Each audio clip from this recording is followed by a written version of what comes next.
نحمده ونصلي على رسوله الكريم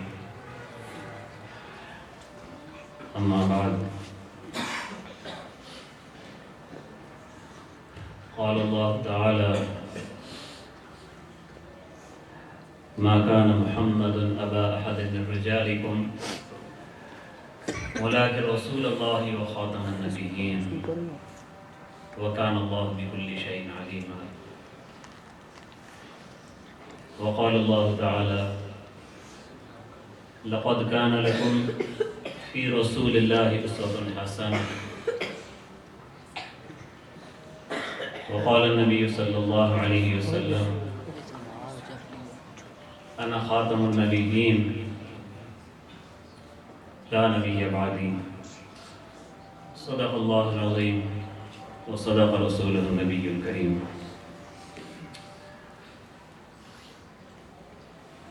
محترم علماء کرام، قابل صد احترام بزرگان علاقہ، منتظمین جلسہ اور میرے عزیز ساتھیوں دوستوں، اللہ تعالیٰ کا بے حد احسان اور کرم ہے کہ اس نے ہمیں اپنے آخری نبی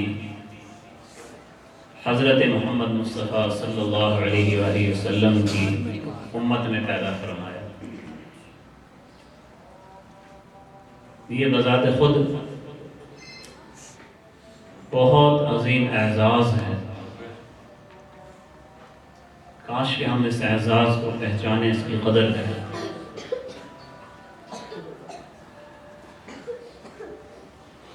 سیرت نبویہ کے دل سے پروگرام در حقیقت اس نسبت کو اور اس تعلق کو، اپنے امتی ہونے کی یاد کو اور اپنے آقا کے احسانات کو یاد کرانے کا ایک ذریعہ ہے، ایک یاد دہانی ہے. ان پروگراموں میں شرکت بہت بڑی سعادت ہے، مگر اصل فائدہ یہ ہے کہ ہم کچھ لے کے جائیں، عمل کی نیت لے کے جائیں اور صحیح علم لے کے جائیں.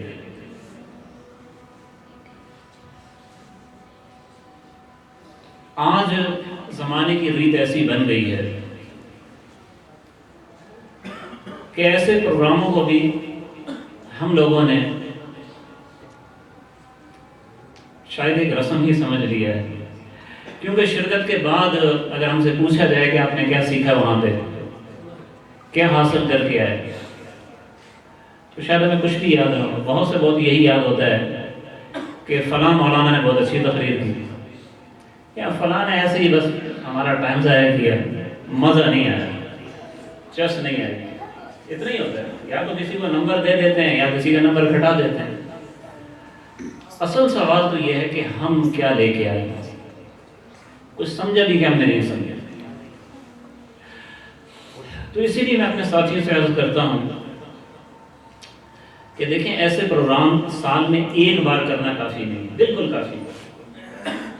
ٹھیک ہے، ایک پروگرام آپ بڑا کریں، جس طریقے سے یہ پروگرام ہے ایسا ہونا چاہیے، تاکہ جو لوگ بالکل بھی، بعض لوگ مسجد میں نہیں آتے چلیں اس بہانے آ جائیں، اللہ کی رسول صلی اللہ علیہ وسلم کی بات سن لیں.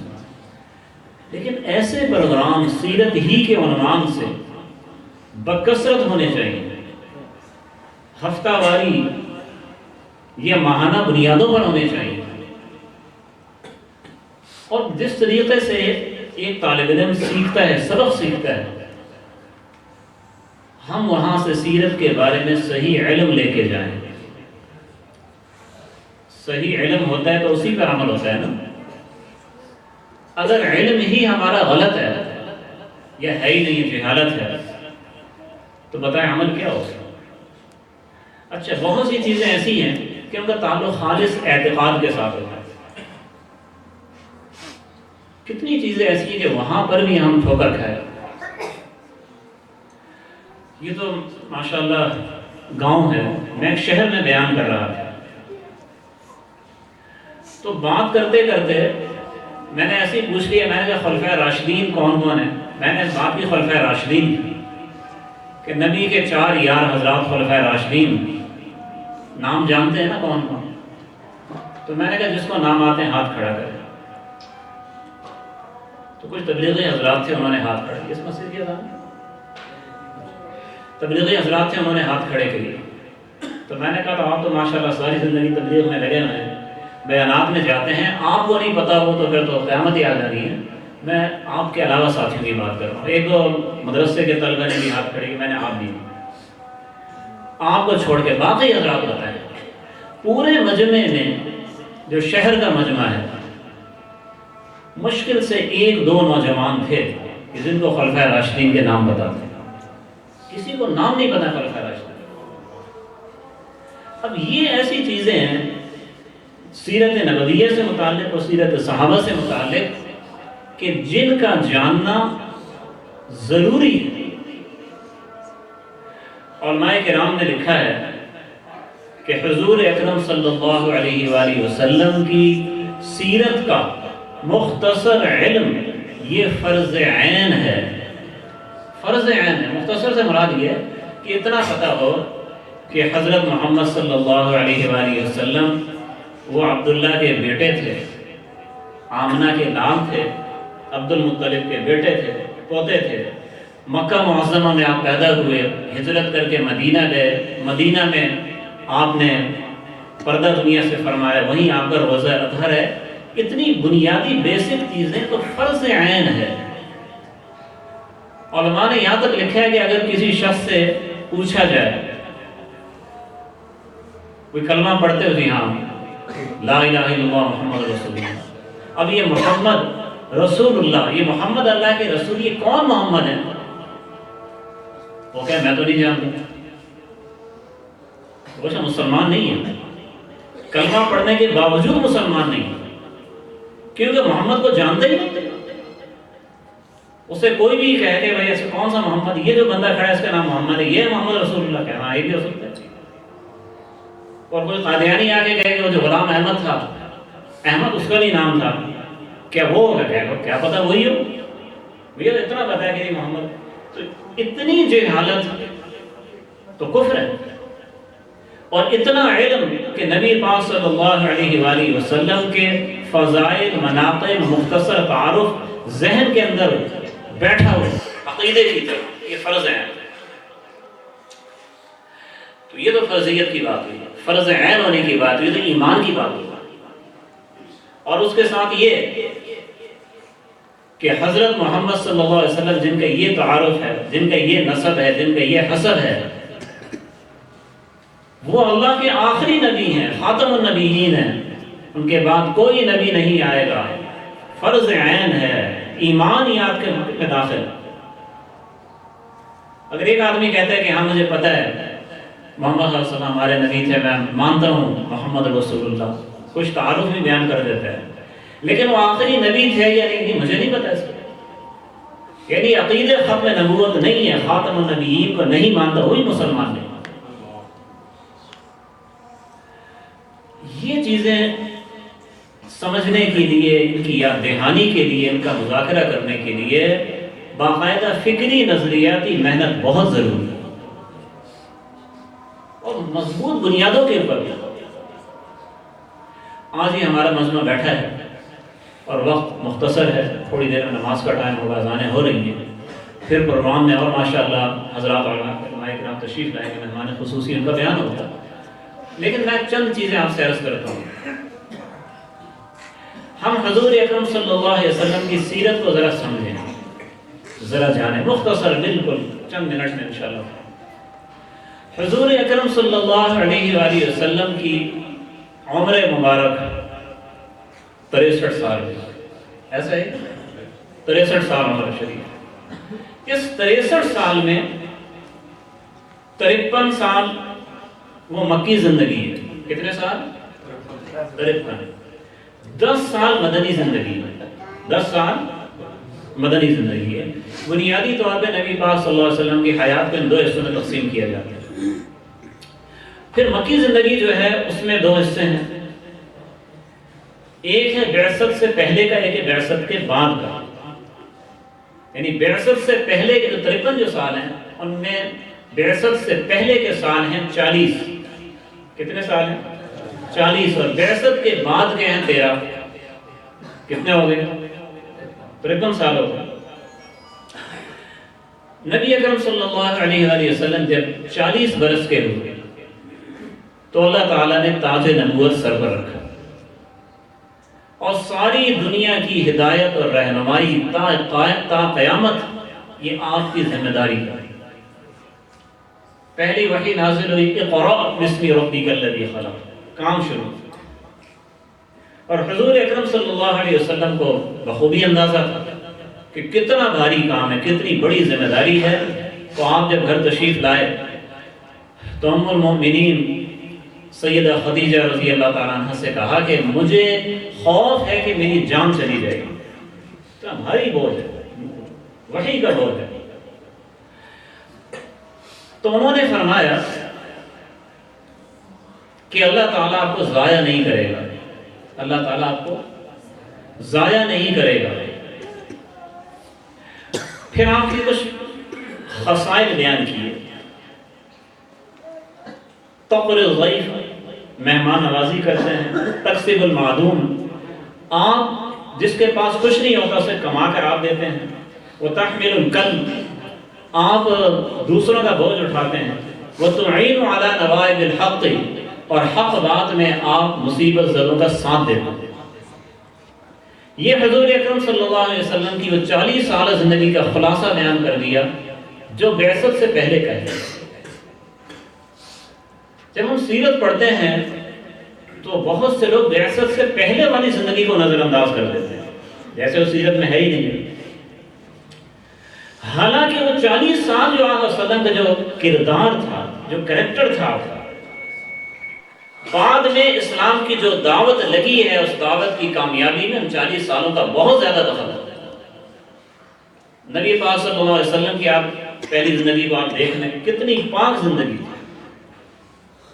کہ دشمن جب آپ نے اعلان نبوت فرما دیا اور دشمنی کر رہے ہیں، قتل کی سازش کر رہے ہیں، تب بھی آپ کو صادق اور امین کہتے تھے۔ جھوٹ ہم نے ان سے کبھی نہیں سنا۔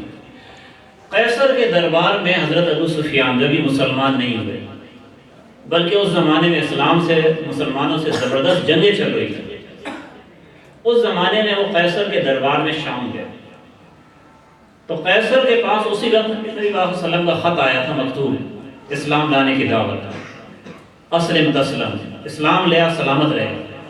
تو قیصر نے معلوم کیا کہ کوئی قافلہ اہل مکہ کا ہے یہاں پہ، یا عربوں کا کوئی قافلہ، اس سے پتہ ہے کوئی شخص کون ہے جس نے نبوت کا دعویٰ کیا، مجھے کہہ رہے کہ اسلام لے آؤ، میری نبوت کو مان لو، میری تعلیم کو مان لو۔ تو یہ مکہ والوں کا قافلہ شام گیا ہوا تھا۔ آپ سب جانتے ہیں مکہ والے تجارت کے لیے شام آتے جاتے تھے، اور حضرت ابو سفیان اس کے سربراہ تھے۔ وہ قافلہ وہاں پہنچ گیا تو قیصر نے حضرت ابو سفیان سے پوچھا کہ جس شخص نے نبوت کا دعویٰ کیا ہے کیا اس نے کبھی جھوٹ بولا ہے؟ اس نے کبھی جھوٹ بولا ہے؟ تو ابو سفیان باوجود اس کے کہ نبی صلی اللہ علیہ وسلم کے مخالف تھے، انہوں نے یہ نہیں کہا کہ ہم نے کبھی ان کو جھوٹ بولتے نہیں دیکھا۔ تو قیصر نے کہا جو بندوں کے معاملات میں جھوٹ نہیں بولتا وہ اللہ پہ جھوٹ کیسے بولے، وہ نبوت کا جھوٹا دعویٰ کیسے کرے؟ تو یہ صدق کی گواہی دشمن بھی دے رہے ہیں۔ ہمارے لیے بہت بڑا اس کے اندر پیغام ہے، بہت بڑا پیغام ہے۔ دیکھیں جو بعثت کے بعد کی زندگی ہے وہاں تو وحی نازل ہو رہی ہے اور ایمان کے چشمے پھوٹ رہے ہیں، ہاں تو بات ہی کچھ اور ہو جاتی ہے، لیکن جو پہلی زندگی ہے اگر آپ اس کو بھی دیکھیں تو اتنا زیادہ سبق ہے، لیکن ایک سبق تو بہت ہی واضح ہے کہ اگر آپ دین کا کام کرنا چاہتے ہیں، آپ دین کی دعوت دینا چاہتے ہیں، آپ چاہتے ہیں کہ علاقے سے جہالت دور ہو، علاقے میں ایمان کا نور بکھرے، تو آپ کا ذاتی کردار اس کے اندر بہت زیادہ مؤثر ہے۔ اور لوگوں کے ساتھ آپ کا رویہ اور لوگوں کا ایک کام آنا، لوگوں کی خوشی اور غمی کے اندر ان کے کام آنا، اگر یہ آپ کے اندر چیز ہے تو آپ کے دشمن بھی آخر آپ کے دوست ہو جائیں گے۔ وہ صرف زبانی دعوت ہے، زبانی باتیں، ہماری طرح تقریریں ہیں، تو پھر وہ اثر ہوتا نہیں۔ 40 سالہ زندگی نبوت سے پہلے کی، 23 سالہ، 13 مکہ کے، 10 مدینہ کے، کتنے ہو گئے؟ 23 سالہ بعثت کا زمانہ۔ ان 23 سالوں میں قرآن مجید کی صورتیں آپ سب جانتے ہیں، یا مکی صورتیں یا مدنی صورتیں۔ جو ہجرت سے پہلے ہیں وہ مکی صورتیں ہیں، جو ہجرت کے بعد ہیں وہ مدنی صورتیں ہیں۔ اب ان 13 سالوں کے اندر جو بڑے بڑے واقعات پیش آئے، میں صرف اشارہ کرتا ہو جاؤں گا۔ اہل مکہ کے مظالم حد سے بڑھ گئے تو صحابہ کرام نے حبشہ کی ہجرت کی، ایک پورا چیپٹر ہے سیرت۔ حبشہ کی ایک ہجرت ہوئی ہے، پھر دوسری ہجرت ہوئی ہے، 2 ہجرتیں حبشہ کی ہوئی ہیں، ٹھیک۔ شام ابی طالب ایک گھاٹی ہے، نبی پاک صلی اللہ علیہ وسلم اور صحابہ کرام کو 2 سال یا 2.5 سال کم و بیش اس میں محصور رکھا گیا، گھروں سے باہر، سردی گرمی سب ہوئی، نہ کھانا نہ پینا، ہر چیز کی ناکہ بندی۔ طائف کا سفر ہوا ہے، اسلام کی دعوت دی ہے، انہوں نے قبول نہیں کیے، پتھر مارے، لہو لہان کر دیا۔ معراج کا سفر ہوا، اللہ نے اپنے حبیب کو اپنے پاس، یہ سارے مکی زندگی کے واقعات ہیں، 13 سالوں کے واقعات۔ اور معراج کے سفر کے بعد حضور اکرم صلی اللہ علیہ وآلہ وسلم کی جو دعوت ہے وہ پہنچنے لگی مدینہ والوں کے پاس۔ مدینہ والے حج کرنے کے لیے مکہ آتے تھے، زمانے جاہلیت میں حج تھا۔ حج ایسی عبادت ہے جو حضرت ابراہیم علیہ السلام کے زمانے سے عرب میں چلی آ رہی ہے۔ اگرچہ اس حج کے اندر انہوں نے عجیب عجیب رسمیں شامل کر لی تھی، لیکن حج بہرحال ہوتا تھا اسی طریقے سے کہ کعبہ کا طواف ہوتا تھا، پھر وہ منی جاتے تھے، عرفات جاتے تھے، مزدلفہ میں رات گزارتے تھے، واپس آتے، وہ سلسلہ جاری تھا۔ تو نبی پاک صلی اللہ علیہ وسلم منی جا کر دعوت دیتے تھے، تو مدینہ کے کئی لوگوں نے اسلام قبول کیا۔ پہلے سال 6 بندوں نے اسلام قبول کیا، سن 10 نبوی، نبوت کا 10واں سال۔ دوسرے سال پھر 12 آدمی نے اسلام قبول کیا، پھر تیسرے سال 72 افراد نے اسلام قبول کیا اور دعوت دے دی، یا رسول اللہ تشریف لائیں مکہ مدینہ منورہ، ہم آپ کی حفاظت کریں گے، آگے سے پیچھے سے دائیں سے بائیں سے آپ کی حفاظت کریں گے۔ تو نبی پاک صلی اللہ علیہ وسلم نے صحابہ کرام کو کہا کہ ہجرت کرو۔ اب یہ نبوت کا 13واں سال ہے اور صحابہ کرام ہجرت کر کر کے گئے ہیں۔ اس ہجرت میں کیسی تکالیف آئی ہیں، کہیں باپ پہنچ گیا اور بیوی کو روک لیا، کہیں میاں بیوی پہنچ گئے بچوں کو روک لیا، کہیں کیا مظالم پیش آئے۔ اور صحابہ کرام اکثر وہ خفیہ طور پر ہجرت کرتے تھے، لوگ نکلنے تو نہیں دیتے تھے۔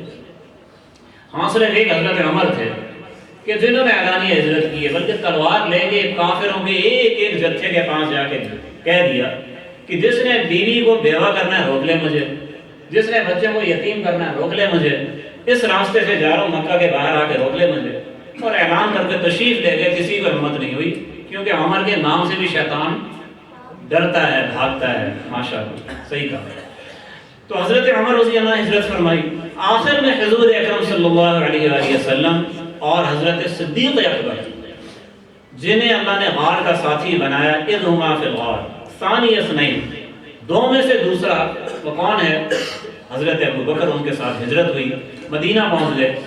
اب یہاں سے ہجرت کے بعد کا زمانہ شروع ہوتا ہے، 10 سال، جسے ہم اسلامی تاریخ میں سیرت میں یوں شمار کرتے ہیں، سن 1 ہجری، سن 2 ہجری، 3 4 5 6 7 8 9 10 اور 11 ہجری کے شروع میں ربیع الاول میں نبی پاک صلی اللہ علیہ وسلم رحلت فرما گئے۔ اب آپ ان 10 سالوں کو دیکھیں، مختصر میں صرف فہرست آپ کے سامنے پیش کر رہا ہوں، آپ کو پتہ لگے کتنا بڑا علم ہے جس کو پڑھنا اور جاننا انتہائی ضروری ہے۔ دیکھیں ہم کتنے عجیب لوگ ہیں نا، ہمیں یہ پتہ ہے کہ ہماری قومی ٹیم کے کرکٹر کتنے ہیں اور کس نے کتنے رنز بنائے ہیں، یہ یاد ہوتا ہے کہ نہیں یاد ہوتا؟ کیونکہ اس چیز پہ ہم نے گھنٹوں صرف کیے ہوتے ہیں۔ جب میچ چلتا ہے تو ہم صبح سے لے کے شام تک دیکھتے رہتے ہیں، ٹھیک ہے، اور ادھر ادھر کے ہمارے سیاستدان کون کون ہیں، سیاستدانوں کا کس کا کنبہ کیا ہے، قبیلہ کیا ہے، کون کس سال اسمبلی میں وہ جیتا تھا، کب وہ ہارا تھا، پتہ ہوتا ہے کہ نہیں پتہ ہوتا؟ حالانکہ ان کے جاننے میں بتائیں ہمارا دین و دنیا کیا نفع ہوگی، اور آخرت کا تو نفع ہے ہی نہیں۔ ان میں سے کون ہے جو قیامت میں ہماری سفارش کے لیے کھڑا ہوگا؟ کون ہے؟ اپنے اعمال کے ڈالے پڑے ہوں گے۔ اگر کوئی سفارش کرے گا تو وہ ایک ہی ہے، اللہ کا پیارا حضرت محمد مصطفیٰ صلی اللہ علیہ وآلہ وسلم، جن کی وجہ سے ہمیں اللہ نے کلمہ نصیب فرمایا، جن کی خاطر سارا جہان بنا۔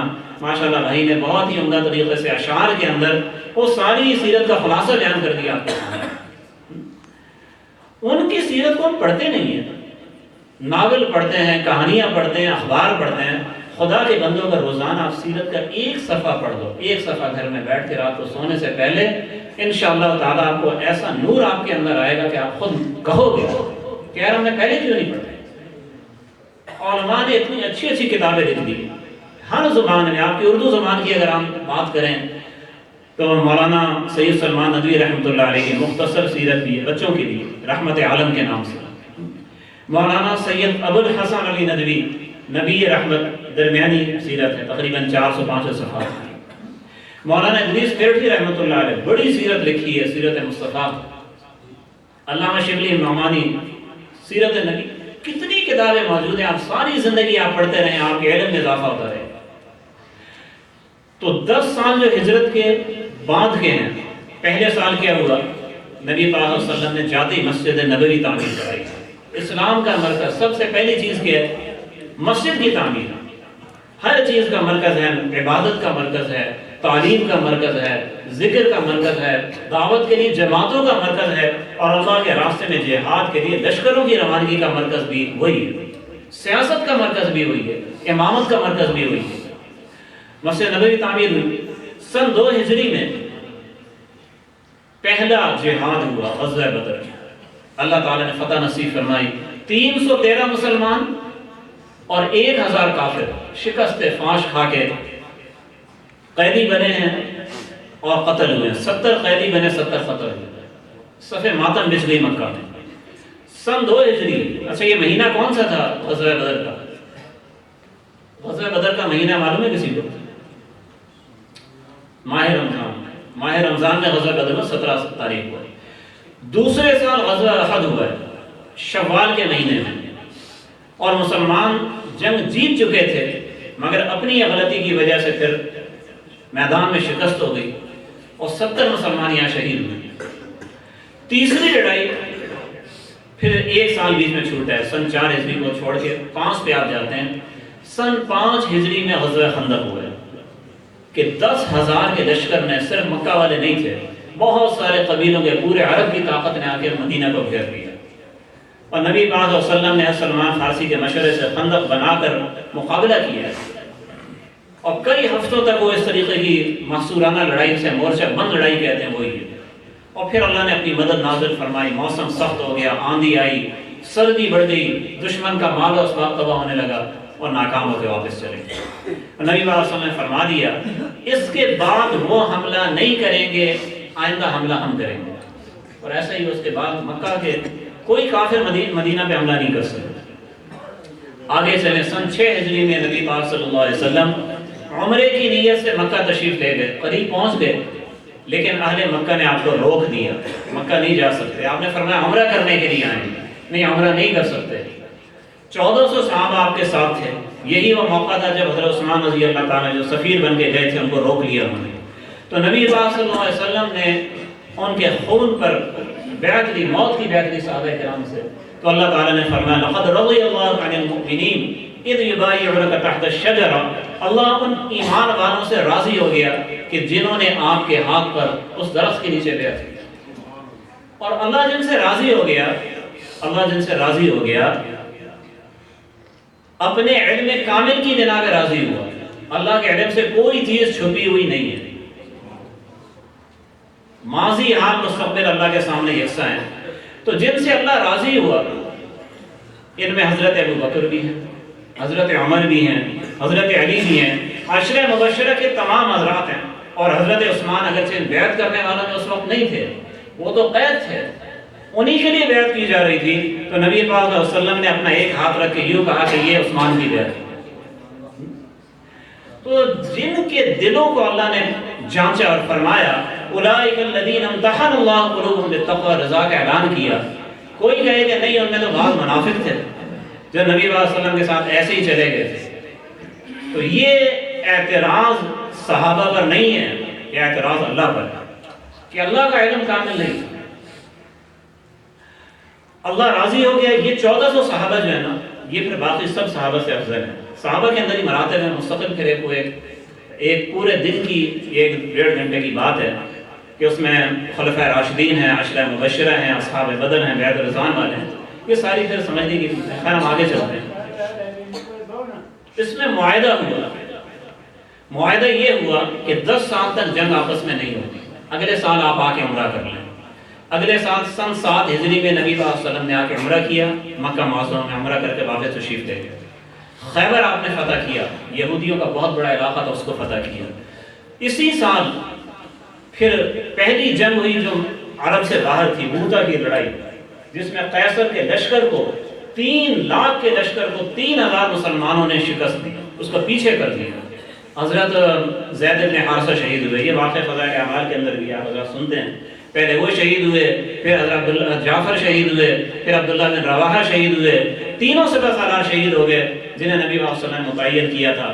تو حضرت خالد بن ولید نے قیادت سنبھالی اور ایسی تلوار چلائی، ایک تلوار چلائی وہ ٹوٹ گئی، دوسری، تیسری، چوتھی، 9 تلواریں اپنے ہاتھ سے توڑی ہیں دشمن کے اوپر، ان کو پیچھے ہٹایا ہے اور لشکر کو بحفاظت واپس لے کے آئے ہیں۔ اور نبی صلی اللہ علیہ وسلم نے فرمایا کہ لوگوں نے کہا، کچھ لوگوں نے کہا کہ یہ تو فرار ہو کے واپس ہیں، فرمایا نہیں، فرار ہو کے نہیں، انتم العکارون، تم پلٹ کے حملہ کرو گے، انشاءاللہ ہم دوبارہ جائیں گے ان سے، رومیوں سے لڑنے کے لیے۔ اور وہ لشکر پہ نبی صلی اللہ علیہ وسلم نے وفات سے بالکل تھوڑے دن پہلے روانہ کیا جیش و سام۔ پھر اس کے بعد 8 ہجری میں مکہ فتح ہوا، 10,000 مسلمان داخل ہوئے اور کفار سرنگو ہوئے نبی صلی اللہ علیہ وسلم کے سامنے، وہ سارے آپ سے دشمنی کرنے والے، گھروں سے نکالنے والے، صحابہ کو شہید کرنے والے سارے سامنے ہیں۔ اور نبی صلی اللہ علیہ وسلم پوچھ رہے ہیں کہ تم مجھ سے کیا امید کرتے ہو؟ تو انہوں نے کہا کہ انت کریم ابن کریم ابن کریم، کریم بھائی کے کریم بیٹے ہیں، شریف خاندان کے شریف فرد ہیں۔ آپ نے فرمایا لا تثریب علیکم الیوم، یوسف علیہ السلام کے الفاظ دہرا دیے، تمہارے اوپر کوئی سزا نہیں ہے، کوئی پکڑ دھکڑ نہیں ہے، تم سب آزاد ہو۔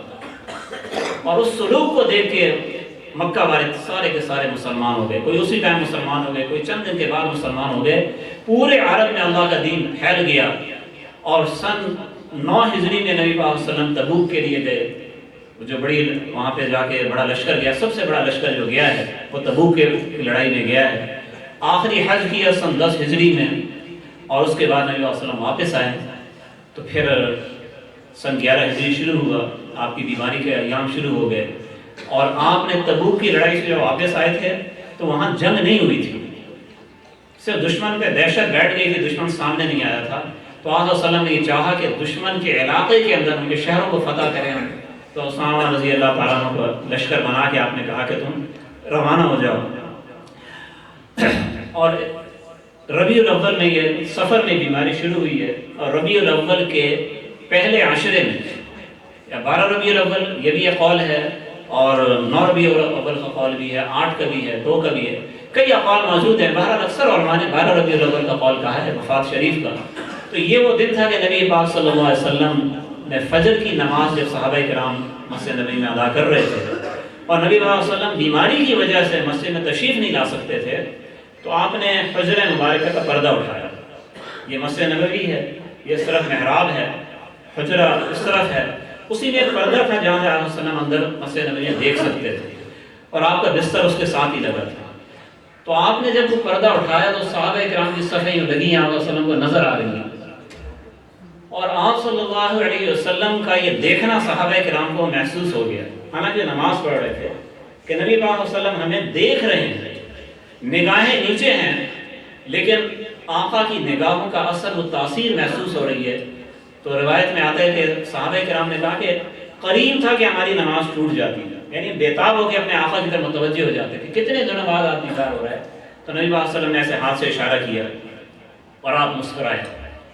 اور جو راوی ہے وہ نقل کرتے ہیں، یہ حدیث کی کتابوں کی روایت بتا رہا ہوں، کہ نبی پاک صلی اللہ علیہ وسلم کا چہرہ ایسا چمک رہا تھا جیسے قرآن کا سپارہ، جیسے قرآن کے اوراق. اور اس کے بعد آپ صلی اللہ علیہ وسلم نے پردہ نیچے گرا دیا، اور پھر اس کے بعد یہ آخری دیدار تھا صحابہ کرام نے جس کی نظر پڑی اس کا بھی، اور نبی پاک صلی اللہ علیہ وسلم کے لیے اپنی امت کو دیکھنا اور مسکرانا، یہ وہ چیز تھی جس کو قرآن نے بیان کیا. یعجب الزراع ویغیظ بہم الکفار. وہ جماعت تیار ہو گئی کہ جس سے کسان کو، محنت کرنے والے کو خوشی ہوتی ہے کہ قیامت تک ہدایت کے لیے میں نے صحابہ کو تیار کر دیا. یغیظ بہم الکفار، اور کفار کو اس سے جلن ہے، اس سے حسرت ہے، اس سے کڑن ہے، وہ قیامت تک رہے گی ان کی کڑن. فی قلوبہم مرض فزادہم اللہ مرضا. تو یہ میں نے مختصر سا سیرت کا بیان آپ کے سامنے رکھا تاکہ اندازہ ہو کہ کتنا بڑا یہ علم ہے اور کتنے اس کے اندر فوائد ہیں، کتنی اس میں نورانیت ہے. اللہ تعالیٰ میں توفیق نصیب فرمائے ایسی مجالس میں شریک ہو کے بھی ہم سیرت کو حاصل کریں اور کتابیں پڑھ کے بھی حاصل کریں، اور جو ہم سیکھیں اور سمجھیں اس پہ اللہ ہمیں عمل کی توفیق نصیب فرمائے. اپنے پیارے آقا حضرت محمد صلی اللہ علیہ وسلم کی سچی محبت نصیب فرمائے. اور سچی محبت کی نشانی یہ ہے کہ وہ انسان کو عمل پہ ڈالے.